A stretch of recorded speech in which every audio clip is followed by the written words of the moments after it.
पण ring road तुम्हाला आता वारंवार त्या ठिकाणी रिंग रोडचं भांडवल किंवा रिंग रोडचं भूत समोर उभं करून लोकांना भयभीत करण्याचं सातत्याने चालू आहे. त्याचा उद्देश काय? आता जो रिंग रोड आहे त्या शेजारी 24 मीटरचा रोड ऑलरेडी आहे. बरोबर. आता तिथं काय मुंबई एवढी लोकसंख्या होणार आहे का किंवा एवढं मोठं दळणवळण यंत्रणा त्या ठिकाणी होणार आहे?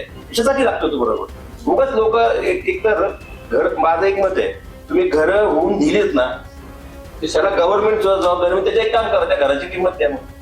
कारण तुमचं बाप आहे ते. आम्ही जरी काही लोकांनी लोकप्रतिनिधी त्यांना जरी नजरआड केलं असं तर नजरेआड एक घर नाही ना, नजरेआड हजारो घरं झालेली आहेत तिथे. बरोबर. त्याला मग त्या तत्कालीन त्या काळातले आयुक्त कोण होते, त्यांच्यावरती पण त्या काळातलं अतिक्रमणचं कोण होतं, त्यावर पोलीस कमिशनर कोण होते, या सर्वांची जबाबदारी, नैतिक जबाबदारी. मला असं वाटतं की आता यांचा कॉन्फिडन्स लेवल हाय झालेला आहे. कारण त्या उदळवाडी हे त्या सगळ्या घटना घडल्यामुळं आणि लोकांनाही आता लोकप्रतिनिधी नसल्यामुळे त्यांना गृहीतच धरत नाही. बरोबर. त्यामुळे मनमानी पद्धतीने असं करू नये की